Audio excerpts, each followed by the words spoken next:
Assalamu alaikum wa rahmatullahi wa barakatuhu. Welcome viewers again. Alhamdulillah, segment 2 of the program, Never Too Late to Learn. And today we have a very special guest. He was with us last week and he's joining us again this week. His name is Dr. Shamim Bodhanya. He is a researcher, an academic, and a consultant that works with systems thinking to understand real-world complexity, and he's a student of Sheikh Tanner Vergon and Ansari. Today, inshallah, he will be sharing with us the topic intention and action, one of my favorite topics. We'd like to start off with the hadith of Nabi Muhammad sallallahu alaihi wasallam, where he tells us, "Innamal a'malu binniyah," and that is what he's saying. For every action, there is an intention. So we'd like to welcome you, Dr. Shamim. Thank you so much for joining us again today. Thank you, Rubina. Assalamu alaikum. It's a pleasure to be here. Wa alaikum salam wa rahmatullah. So sharing that hadith of Nabi Muhammad sallallahu alayhi wasallam. We know that if Nabi sallallahu alayhi wasallam said this, and also if we look at the Quranic ayahs, there is an understanding of intention. So it obviously is very important, right? What was the first intention, would you say, and how do we relate to intention as human beings? So I think it's almost like the primordial start.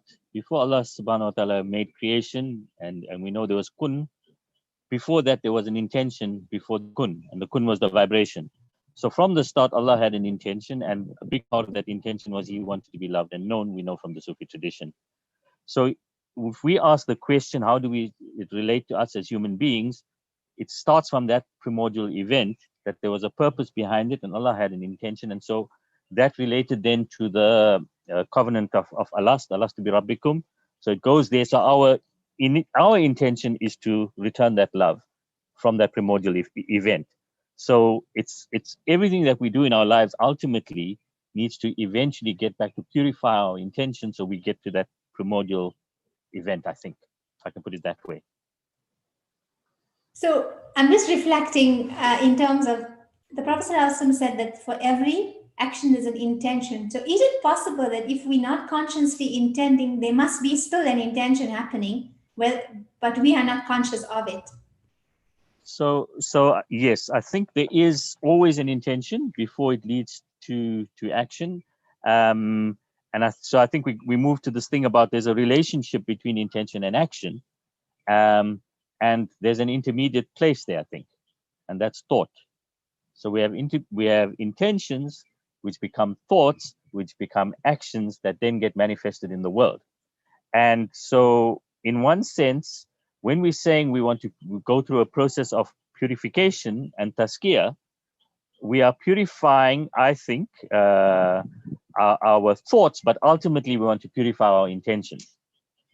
So maybe so that's it's intentions, thought, and actions, and the purification has to happen there. So we're purifying ourselves so that we can line up with that primordial intention.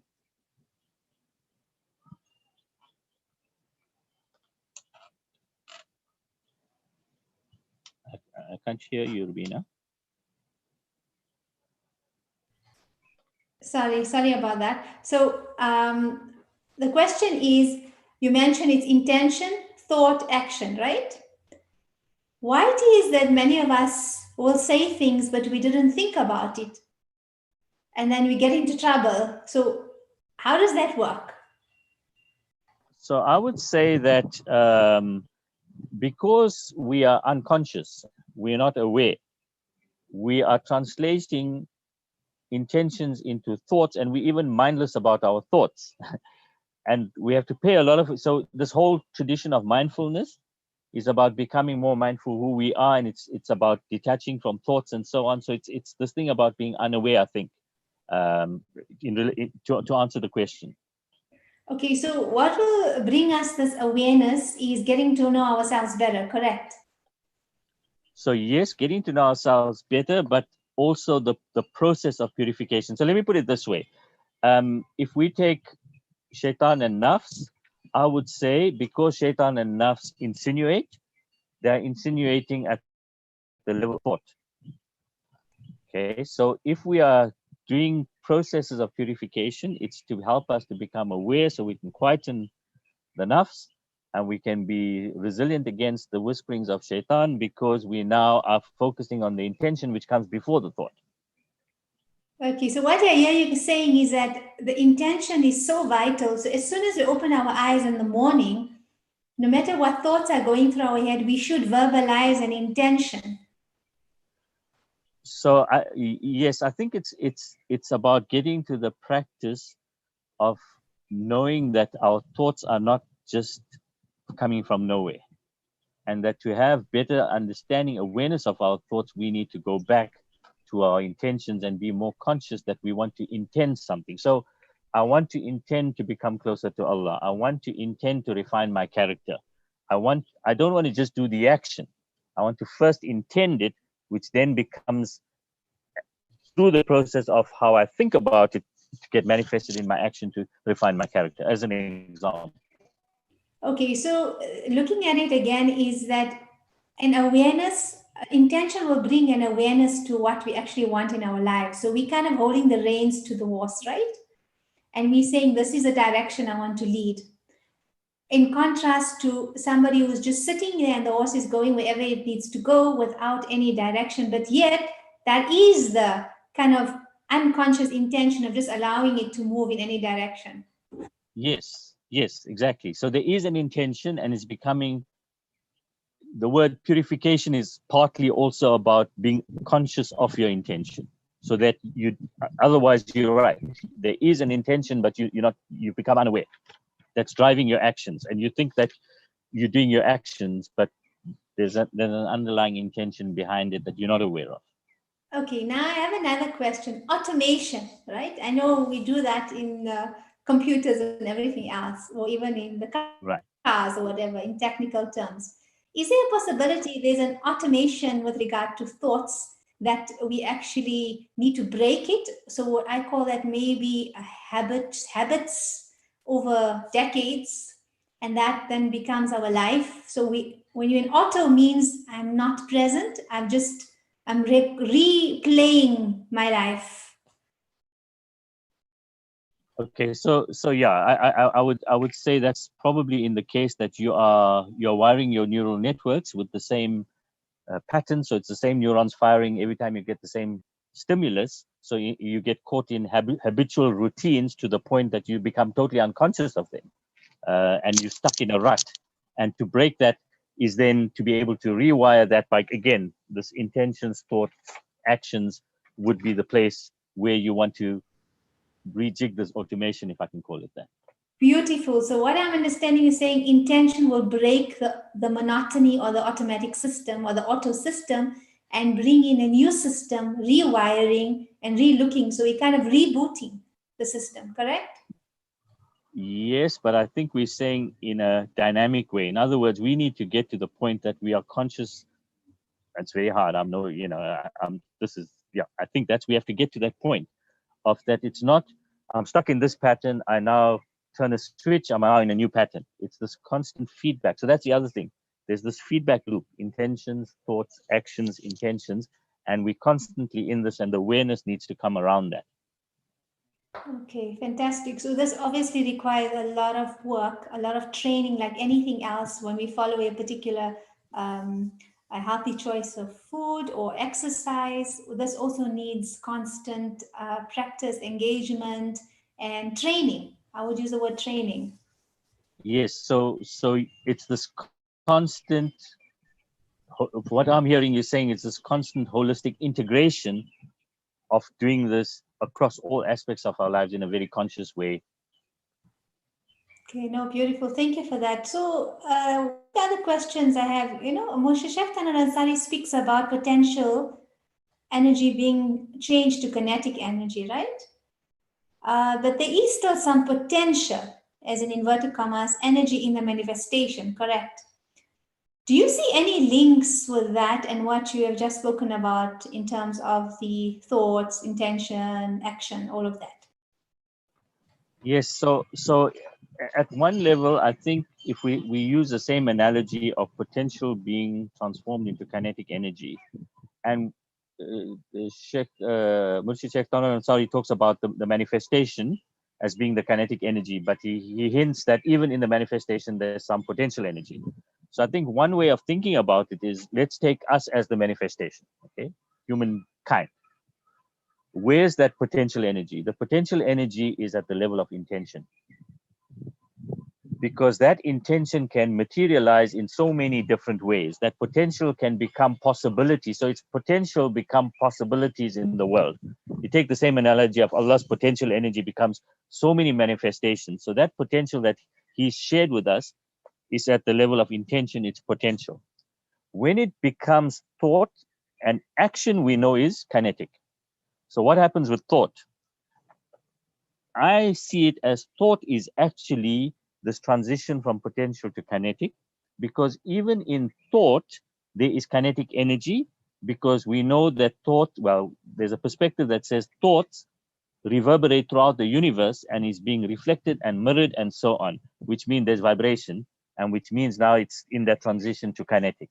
So we're seeing kinetic certainly in the action. There's no argument. We know that's kinetic.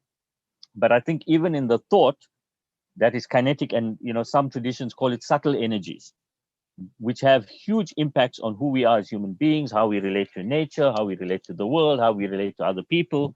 And then we can tie that back to why positivity is important, because we're sending out vibrations. So it's all that is linked, as I see it. Yes, beautifully explained. And also when Dr. Shamim, when you explained about the potential in the kinetic, I was thinking of, there's a particular thought that comes to mind. Yes, it's already moved into kinetic, but within that kinetic, there's potential for that thought to change and to become, again, kinetic at a deeper level. So then it becomes obviously voicing it out, expressing it, and then acting it out in different ways. So this is a beautiful way of explaining that thoughts do have energy. There is an energy in there, and it is kinetic, so there is movement happening there. We know experiments have been done where people are asked to think about a person positively, and the person is standing outside the room. When the person enters the room, there's a certain feeling that the person feels, and the response over positive thoughts of that person, the person feels lighter, feels great. But on the reverse side, if there's negative thoughts directed to the person feels the energy. So as you mentioned, the word subtle energies is definitely a reality in our lives. So even if people say, I didn't say anything, how come they're speaking to me? What was happening? We need to look within. Did I have negative thoughts of the situation or the person that created this particular scenario? So anything, sorry, I just wanted to share that and just explain my own experience with this as well. Anything that you'd like to share with us? Yeah, so just to reflect on that, I think that, so there's a lot of science around subtle energies, that there are subtle energies and they do have impacts. So another example would be what they call micro expressions. So we have these very minute micro expressions that the other person detects, which is coming from our embodiment of what we're feeling, what we're thinking. So that's another example. So there's many examples of that, and different scientific approaches to show subtle energies. The whole Chinese tradition, in terms of qigong and acupressure, is all based on subtle energies. So we know that. But if we tie it back to the idea of changing our thoughts, then it's back to the intention. So we work at the level of potential, and there we're drawing on Allah's. Imagine He's sharing that with us, because we know that His Zat is potential.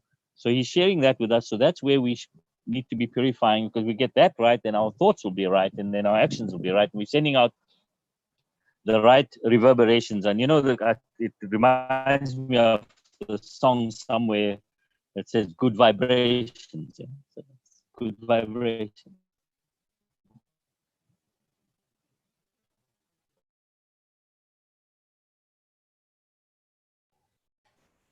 I can't hear you, Rina, sorry. Yeah, Alhamdulillah. I think, there's something with the internet, but Alhamdulillah, no, Jazakumullah khair for that. It's been really enlightening. I just love it.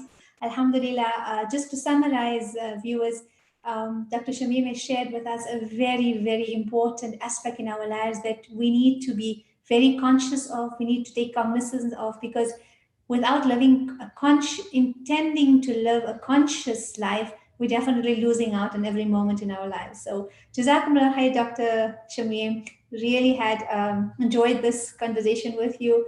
May Allah continue to bless you with His knowledge, understanding, and for you to share it with the world. Ameen. I mean, Thank you, viewers. thank you very much. Until next time, viewers, thank you so much. Let us make our intention, Ya Rabbi. Please help us to love consciously, to live a life where we are conscious of you 24/7. Ameen. Assalamu alaikum wa rahmatullah.